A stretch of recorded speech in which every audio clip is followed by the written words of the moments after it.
Welcome to a self-published author's diary. My name is Elodie Novodatsky and I have been self-publishing since 2014. I will be sharing my ups and downs and the behind the scenes of this wild adventure.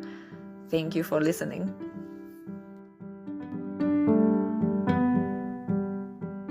Hello, it is March 15th as I'm recording this. It is Friday around 4 p.m. on the East Coast in Maryland, in my office to be even more precise. So today I'm going to be talking about my writing and self-publishing love list, and it's for those days that may be a bit more challenging. You know the ones. Dear Diary, it's been a busy time. I've been to an event at the Baltimore County Public Library with other wonderful authors last weekend, and in my newsletter on Substack there's a picture of me and I'm talking with my hands. Which is something that I do. It was raining, and while there wasn't a large audience, the people who came seemed really invested in the discussion. It was really fun, and some of those people were my husband and my mother-in-law. Kindle Vella has gone through major changes. That's another thing that has been going on. Instead of having the first 3 episodes for free, now it's the first 10 episodes that are available for free.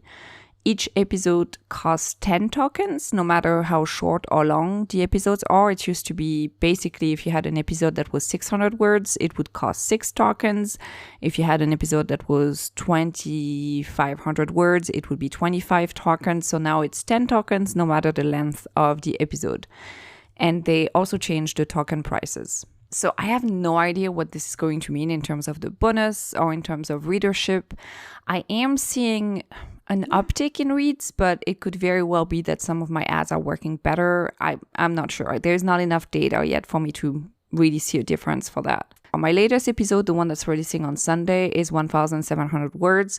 I couldn't find a good stop at 1,000 words, so it is what it is. And most of my episodes are between 900 and 1,400 words. I basically try to keep it within that kind of target range because I think it works well for serialized fiction, which is a little bit different than writing a full-length novel, at least in my experience, and I think in the reader's expectations.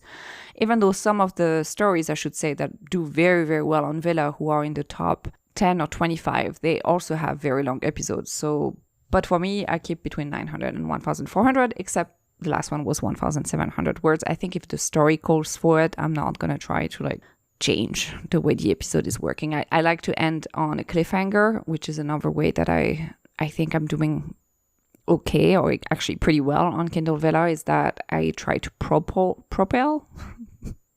is not the right accent, propel the story forward. When it comes to my ups and downs, in terms of downs, my Vella stories don't seem to take off as much as I would have liked in KU, and I cannot advertise them on Amazon because of some of the words in the subtitle and in the summary. I don't want to take away those words because I think otherwise it's not really helping the reader experience either. So yeah, I'm still hesitating whether or not I'm going to move them to Wide maybe and do a first of series for free. I have not decided. My latest French translation doesn't have as many pre-orders as the one before that. It currently sits at 24.25, despite the previous one in that series being available for free. And usually that gives me a huge bumps in order of at least sales, maybe not pre-orders, but in order of sales. So we'll see once the book actually releases. To be fair, it's also a Christmas novel that I'm releasing in March. So I'm not doing a big push for it.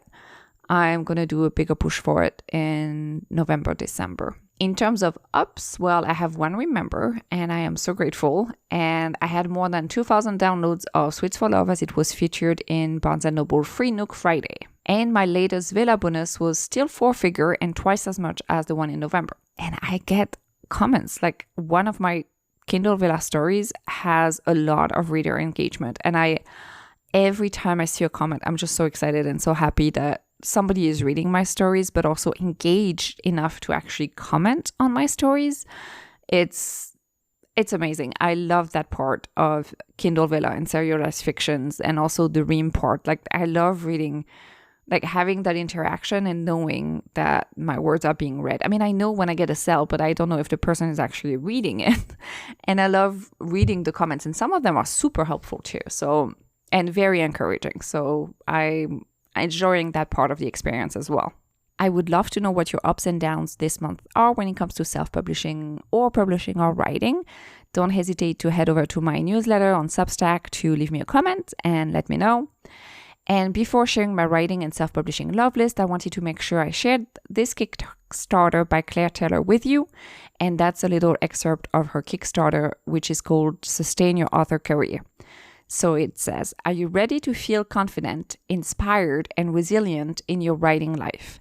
Hoping to build an author career that withstands the ups and downs of the industry? Discover how to reinvigorate your motivation and cultivate creative resilience to sustain your author career. I backed it. I backed it actually, I think, for the paperback so far. And also I did add-ons on, it's about the Enneagram and how to use the Enneagram on for yourself, but also for your characters. I really enjoy this part too, like trying to see what a core fear, because it's basically figuring out for your characters, like what is your character's core fear and core theme and what they might be, again, because of fear, afraid of, and how that might manifest in certain things, so that it feels when I'm looking at this that it helps me figure out a little bit more their character and the way they work on certain things. Okay, now for my self-publishing and writing love list. So self-publishing isn't always easy. And like many authors have said before me, it's not always predictable. At least for me, it's not. Maybe a release doesn't go the way you expected. Maybe that pre-order campaign you started tanked. Maybe you don't get the engagement, royalties, reviews, or maybe you get the reviews, but the book of your heart doesn't find its audience, or maybe. It's a lot about expectations not being fulfilled, but sometimes even if you love writing and self-publishing, there can be and there are ups and downs. It's part of the business, it's part of life, and for many, it's also part of the artistic process. Writing, talking about artistic process, isn't always easy either. Even though personally I did find my footing most of the times, don't get me wrong, sometimes it's not always, butterflies and unicorns. And I did find what works more for me, which is I write more than one book at once. Maybe I'm a mood writer, like I am a mood reader, or maybe I need to give one of my books some time to simmer while I work on another one.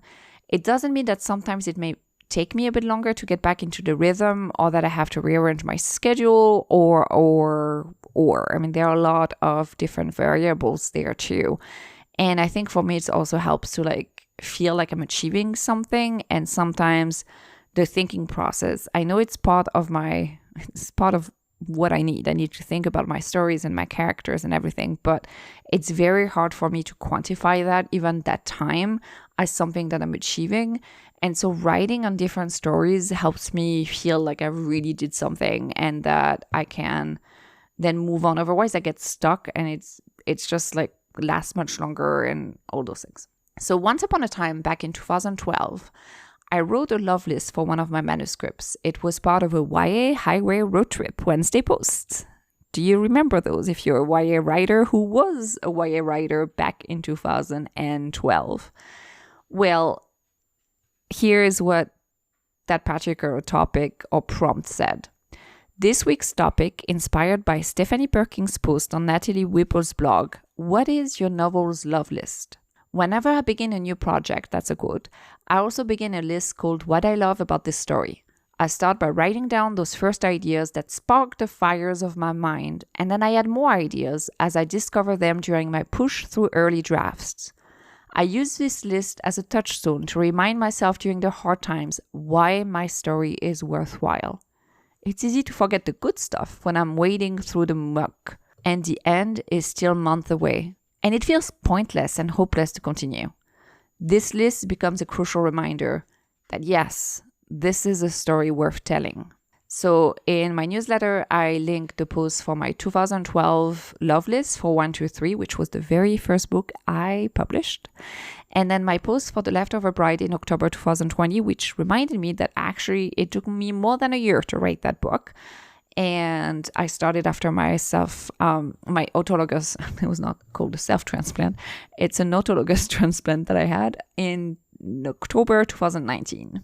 And back in February 2014, I announced on my blog that I had decided to self-publish my first book in June 2014, and that I was choosing my own magic. So this isn't my official 10 years newsletter, but still, or podcast episode in this case. And so I thought maybe I could write a love list to writing and self-publishing. This doesn't deny that some days both writing and self-publishing can be challenging. And yes, during that time, I think that love list still holds, even if it's not necessarily in the forefront. So writing is my job. That's the first point of my list. Writing is my job. Let me say this again. Writing is my job. This is wild. I've been writing since I was a little girl. I wrote poetry, love poetry, social engagement poetry when I was a teenager. I wrote a few short scenes really similar to Mary Higgins Clark, actually, who I was reading a lot of at the time. I wrote a short story I entered in a contest in high school and lost. I started writing a romance novel in high school, which I never finished. And then fan fiction, and then finally a whole book, and then another one, and then. Self-publishing has definitely helped me make this my job. That and the support of my husband, who is one of this podcast listeners. So again, thank you, Alex. I get to decide on my covers. That's my second point. My publication dates, the books I'm publishing, the pricing. I get to decide what I write. I write in multiple subgenres of romance. And then the list continues. I can edit my books, change things if I want to. I get to beta read for my creative partners, and I'm so lucky to call them my friends. I learn so much, and there's always so much to learn. And for me, learning is fun. And I'm not only talking about the self-publishing process, the ins and outs of writing craft. I'm also talking about researching different topics for my books. For Miss Me, Miss Me Not, for example, I've searched whether horses remember people. They do.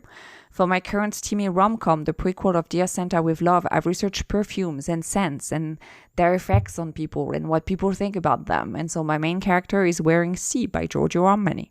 Writing helps me in so many ways. Before my autologous transplant, I finished writing Trust Me Not, which, yes, was about a cold survivor. She didn't have cancer or anything. And it was about a volunteer firefighter before... I started writing that before my husband became a volunteer firefighter. And there was danger lurking, but it was also about not knowing how to move forward, like not feeling frozen in place, and how everyone has scars, even the people who hide those scars, or even if, you know, you think the scar is healed, it's still like maybe sometimes comes back a little bit to the forefront, and also you have to learn how to deal with that. And after my transplant, I pivoted to steamy rom-coms because, well, I needed to write something to make me laugh. And that romantic thriller, even though there are some humorous passages in Miss Me, Miss Me Not, I put the main character of that book through so much in one of the previous books that I could not get into that headspace right after my transplant. There was no way. Both writing and self-publishing offer me a certain flexibility in my schedule. If I use my Neo 2, I can write outside. I can pick up my laptop and go other places. I don't do that often, but sometimes I actually do. Sometimes I do take my Neo 2 and I sit on the stairs, even just outside my house, and I write just because I want to feel the air and feel the sun and just write from a different point of view even. I get to participate in fun events, panels, signings, and interact with other authors and readers. I was able to continue my career as I adapted my schedule, my projects, my goals. I get to decide and work on my marketing, my ads, see my dashboards, adapt, learn new strategies and apply them and see if they work. I do create my own magic. And last but not least, people read my books. Read them, and many love them. I've received emails from readers telling me that my YA books got them to love reading, that my rom-coms made them laugh, and that my thrillers distracted them from hard moments in their lives. I do that. With my words and my stories, I do have an impact. And wow, when I wrote that paragraph for my newsletter, it hit me right in the feels, and it still does. Without self-publishing, I'm not sure that would have happened. I'm sure there's more, and I'm forgetting some of them, but I would love to know, and that's the same thing. If you want to head over to my Substack, to my newsletter, and comment and let me know what is on your writing or self-publishing love list, or you can even leave me a voicemail. I will make sure that I add the link on my episode's description. Don't hesitate, because I would love to know what you have on your writing, self-publishing, or publishing love list. And yeah, as always, thank you so much for reading. Oh, and if you do love steamy rom-coms or romantic thrillers, make sure to check out my Ream page for early access. Until next time, dear diary and dear readers, and to all writers out there, happy writing, and to everyone, happy reading. Talk to you soon.